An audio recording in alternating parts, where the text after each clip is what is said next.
In episode 2, Marty and Ruth head to smooth things over with the St. Louis mob once again, but Frank Cosgrove is reluctant to do so. He wants Marty to fire Ruth. But Marty is unwilling to do that. He thinks that Ruth is untouchable. He says, no, your son, who is also in the room, mind you, isn't innocent in this. He threatened to blow up our whole operation. Frank asks if this is true, and Ruth says, he said, and I quote, "Do you really want to do this with everything I know about you?" Marty tells him, look, this is all about trust. Like, we trust that Frank Jr. was joking, and you trust us when we say that Ruth won't make the same mistake twice. So the two shake on it, and as they're leaving, Ruth is telling Marty about these new ways that gamblers screw over casinos. But Marty just cuts her off and says, I pay you to take care of these problems before they get to me. After the meeting with Frank Cosgrove, Marty heads over to Wendy's office where he tells her they can still back out of this deal. But Wendy says, no, we can't. This is our saving grace. And I'm actually going to meet with the Big Muddy right now, so you can either come with and be a part of this, or you can sit here and not be. The two head over to the struggling Big Muddy, which has been getting killed by their competition for about a year now since the new casino opened across the river. And Marty and Wendy offer the Big Muddy 7% over listing. And while their owner, a guy named Carl, doesn't seem like he wants to sell because he inherited the Big Muddy and it looks like he kind of just drove it into the ground, his wife is very eager, telling Wendy that this is their saving grace. But when Marty gets Carl alone, he basically says, you know what, this is your dream. You never know what's going to happen in a year. That casino could flame out.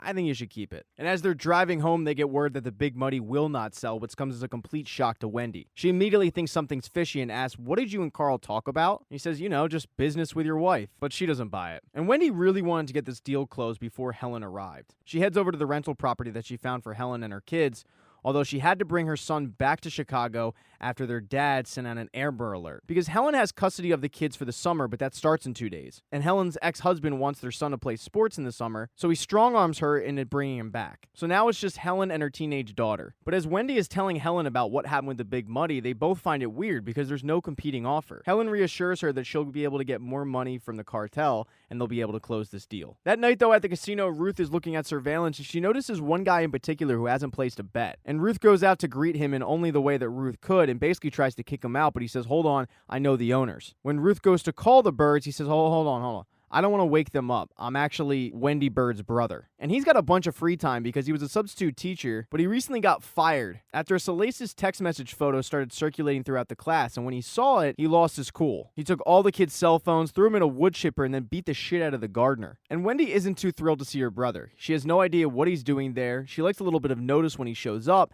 and his arrival couldn't come at a worse time. The next morning, Wendy gets a phone call and steps outside to take it, but Marty has just recently bought some spyware software and uses it to listen in on the phone call, and it's with Helen. And Wendy tells Helen that she wants her to come with her to the Big Muddy. She says Marty's a numbers guy and Helen's a negotiator and it would help. But Marty is pissed off about being cut out of this. So Marty thinks fast and heads to Frank Cosgrove and says that they're buying a new casino and they need a little bit of help taking care of their competition across the river. He needs something to happen to them so that they can immediately get some cash flow and send it back to their investors. And if Frank comes through on this, he'll get a new deal with that casino as well. And while Marty is trying to take care of this deal, Wendy and Helen have headed to the Big Muddy and offered 20% over market listing. And they basically bully the owners into agreeing to sell. That night, Wendy gets a phone call and it's from Omar Navarro. He wants to know what's the latest with the new casino, and she says they've sold. At least they're going to sign. He says, don't tell me that until they actually do. And Omar's had quite a day. His drug war is continuing and there are a bunch of headless bodies dropped off at his place. But there's no mistake that this was an intimidation call. The next day is Memorial Day, which is a pretty big day on the Ozarks, and the Birds are hosting a party. Wendy and Jonah run into Darlene Snell in the parking lot, and Jonah puts 2 and 2 together and realizes that the baby that Darlene Snell has is Zeke, the baby they used to take care of. And he is mortified because the baby didn't go to a good home, although Wendy says, don't worry, it's only temporary. Wendy and Jonah are heading back to the Bird residence where they're hosting a barbecue, and they've invited Ruth and Helen's daughter, and Helen's daughter seems to hit it off with Charlotte, but her real concern is just losing her virginity this summer. Ben, Wendy's brother, is also there, and he's excited to see Ruth because he likes her feistiness. And while that group enjoys the day, Frank Cosgrove has sent some members of the Kansas City mob to go sabotage the Big Muddy's rival casino's fireworks display that night. And that night, as the fireworks display is going off, all of a sudden it explodes and the boat is on fire. So Wendy Bird gets a shocking phone call from Anita, Frank's wife, telling her that she's reneging on the offer and she's not selling. Anita tells her that their competitor just set themselves on fire and it's going to take months for them to rebound. And the pleasantries that the two exchanged earlier are thrown out the window as Anita basically tells her to piss off off. Wendy, Helen, and Marty are sitting there trying to figure out how they can get this deal back. But when Marty asks if anyone was injured in the fire, Wendy immediately thinks that this is fishy and he probably had something to do with it, but she doesn't confront him about it. But in swoops Ruth Langmore to the rescue, because while she was doing research on how casinos can get ripped off, she figured out a way to save this deal. And with a little computer magic, a lot of people, and a few cell phones, they all head to the Big Money and figure out how to get the most bonuses out of those slot machines.